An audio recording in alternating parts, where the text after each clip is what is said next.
Good morning. We now have to continue with our portions on proteins. We have already completed the basic analysis of an amino acid. Now we have to go into how these amino acids actually form a protein and how a protein performs its function. You must remember now that the peptide bond that we already have examined has got a planar nature. In addition to its planar nature, it is also polar. So if you have here this kind of a bond,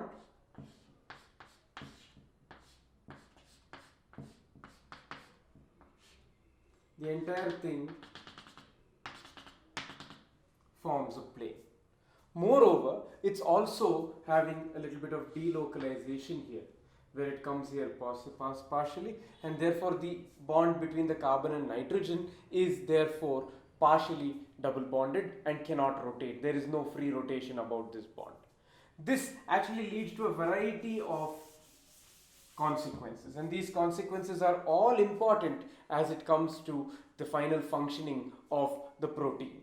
The simple thing you must understand is in any biological system, more than the chemically reactive functional groups that are present, the shape of the molecule also plays a very large role in deciding how the molecule actually works. So here we have to examine what are called the levels of organization of a protein. Now, you must keep in mind that each level of organization is taught as a separate topic. So, I will be appreciably condensing the content to make sure that you understand. Second, the images will appear correspondingly on your screen, but you need not worry as to be taking down those extremely complex looking diagrams. When I send you the written, the written content after I am done with lecturing you, you will see an easier way of drawing these structures. However, these images will help me to show you how these molecules actually look like in 3 dimensions, and that's the advantage that we are faced with now. So if you take a protein, the amino acids join together to form the protein. Therefore, there are 4 levels of organization. The first is the primary structure of the protein. The primary structure of the protein is nothing but the amino acid sequence. The amino acid sequence is simply the linear chain of the protein. We are not looking at any arrangement spatially, and as you can see on the screen, this is a structure of bovine insulin. It has 2 chains, and the 2 chains are linked together by disulfide bonds, and also within the first chain there is also another disulfide bond. Just this sequence of amino acids become the primary structure of the protein. The next important aspect of the protein is its secondary structure. The secondary structure is defined as the spatial orientation of the primary structure, and it therefore looks at very recognizable shapes that these primary structures will take up. As we study proteins, we will see that there are 2 very common shapes that we will encounter. The first one is a helix, and the next one is when they come aligned with each other, forming what is called a sheet. So, before we go into each of these structures, you must remember how we look at them. How do we describe them? We are talking about spatial arrangements. So, in your first semester itself, they would have taught you something called the Newman projection formula. The Newman projection formula is used to study conformational stereochemistry.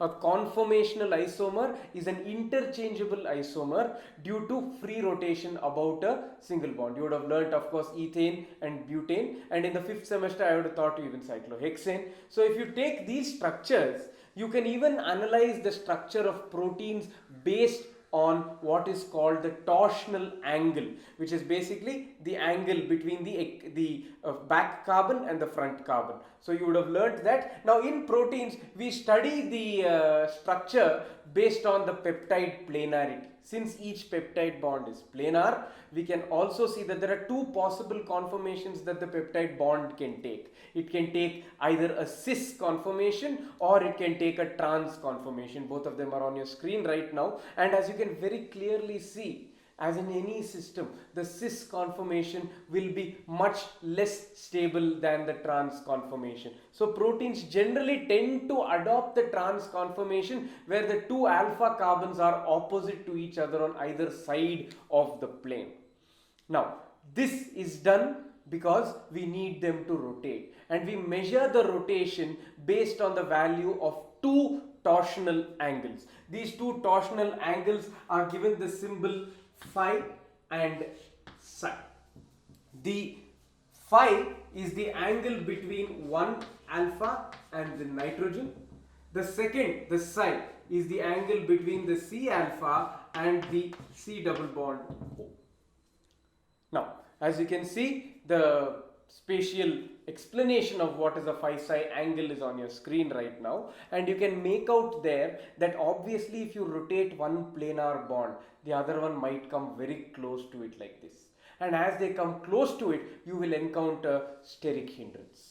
And this steric hindrance makes a restriction on the values of phi and psi. They can't take any possible value we require, they can only take certain values, and this is done to prevent this kind of steric hindrance. The two peptide groups, the R group, should not come so close together that they will touch.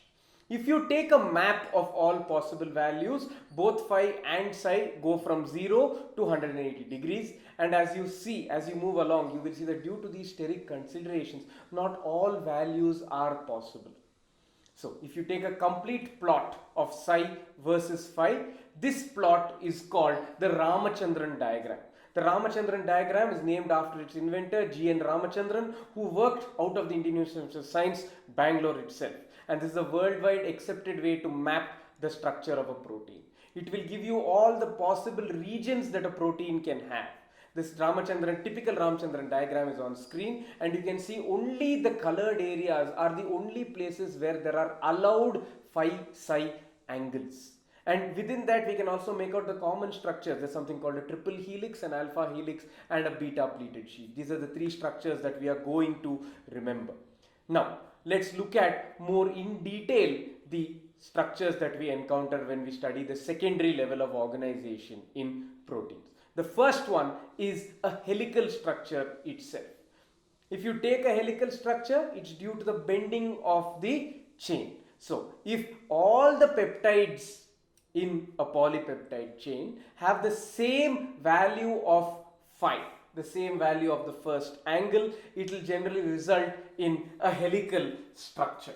Now, in addition to both the angles, that is in addition to both phi and psi, you now have two more values coming in to explain the structure of a helix, and that is, first one will be small n. The small n is the number of amino acid residues per turn, and the second term we have to look at is called p, small p. It is also called the pitch of the helix. The pitch of the helix is how high the helix raises per turn.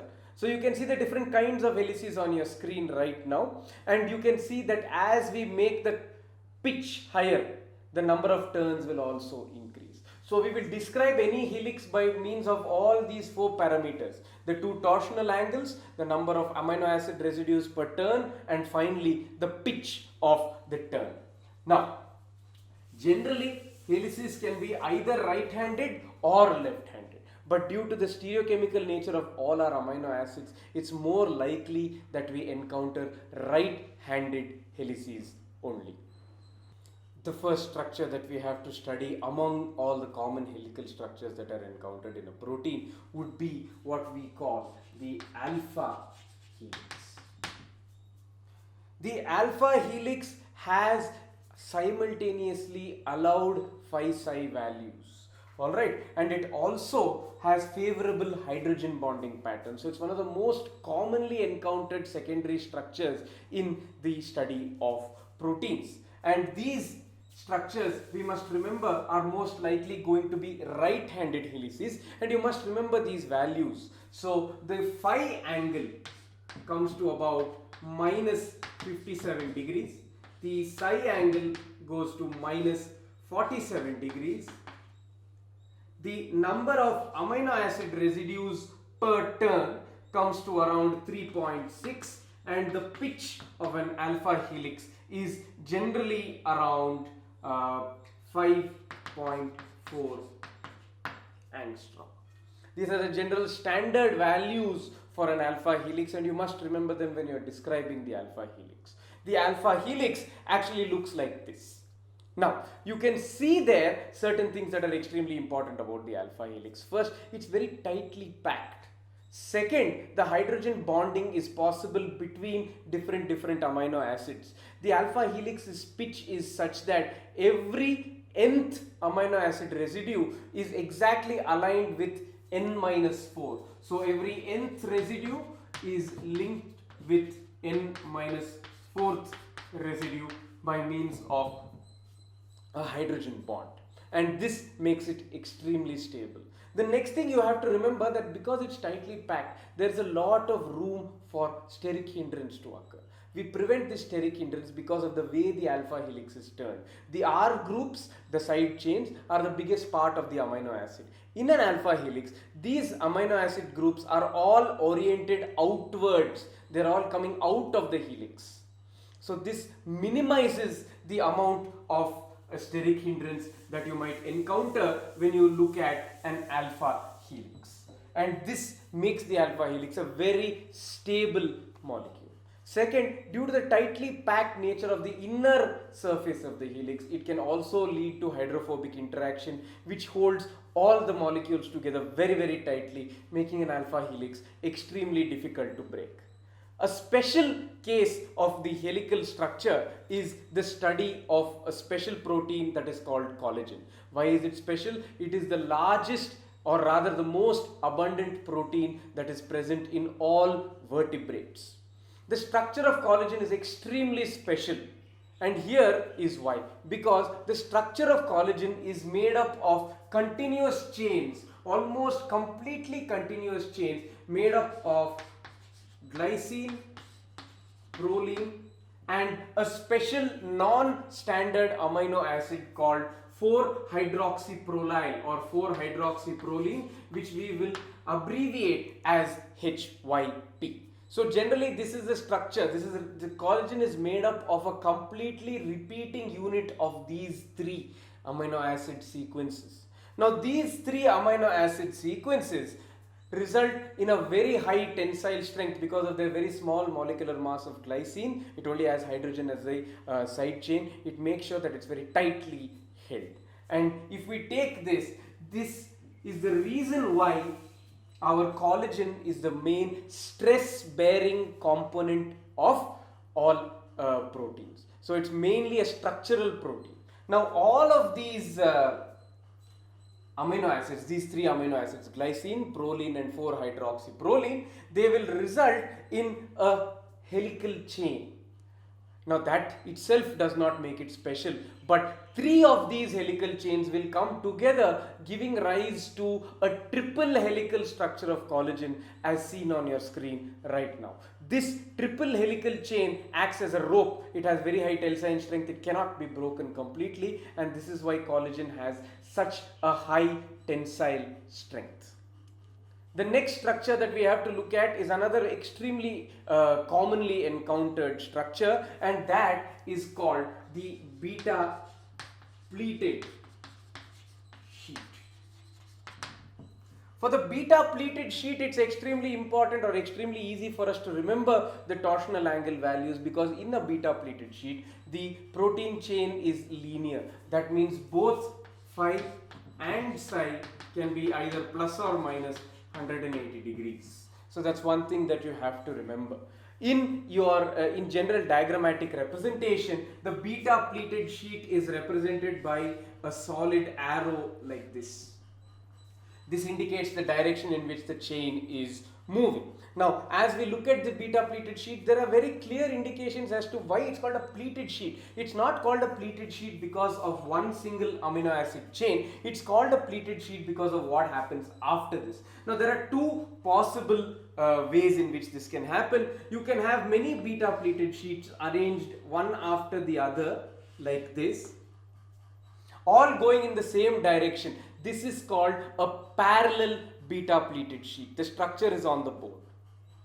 Then we have what is called the second possibility, where you have one arrow going like this, and the next chain will move in the opposite direction. This is called an anti-parallel beta pleated sheet. Now, you must remember one thing, that the parallel and anti-parallel beta pleated sheets needs to be connected. Now, it's very easy to connect an anti-parallel beta pleated sheet. You can just put a curve like this, a hairpin bend if you will. But if you take a parallel beta pleated sheet, the only way to connect is if we go out of the plane, above the plane or below the plane, and then join them together. This is one reason why anti-parallel beta pleated sheets are much more common than parallel. Another reason you can see is if we compare both of them one above the other. In a parallel beta pleated sheet, you can see very clearly that the hydrogen bonds are not in straight lines, they are distorted. Whereas in a parallel beta pleated sheet, they result in almost straight lines, making them much more stable. And because of this, that is the reason why beta pleated sheets are much more common than anti-parallel beta pleated sheets are much more stable and much more common than parallel beta pleated sheets. The next thing we must remember is that when you have many beta pleated sheets in going in a parallel fashion, due to this coming out of the plane, the entire arrangement of beta pleated sheets tends to take a right-handed helix. So it's a kind of a arrangement of the respective sheets, and that is there on your screen right now. It's a little difficult for me to explain without the diagram. You can see that because of this rope, this loop coming in and out of the plane, each pleat is slightly oriented like the hands of a clock going in a right hand side fashion. And generally a beta pleated sheet tends to form the core of the protein right in the center. If you remember in the first video that I sent you, the bovine carboxypeptidase, even there right in the center of the protein, you had that whole clock-like arrangement of the beta pleated sheets in the center, and the same thing is happening now. Now, I am aware that the setting has changed because I am not working from college, I am working from home. So in future videos you might hear some noises, but these are the sounds of life. I can't stop them. I am no longer in a video recording studio. If you have any doubts regarding the secondary structure, please ask me. I'll be more than happy to answer your doubts. Thank you.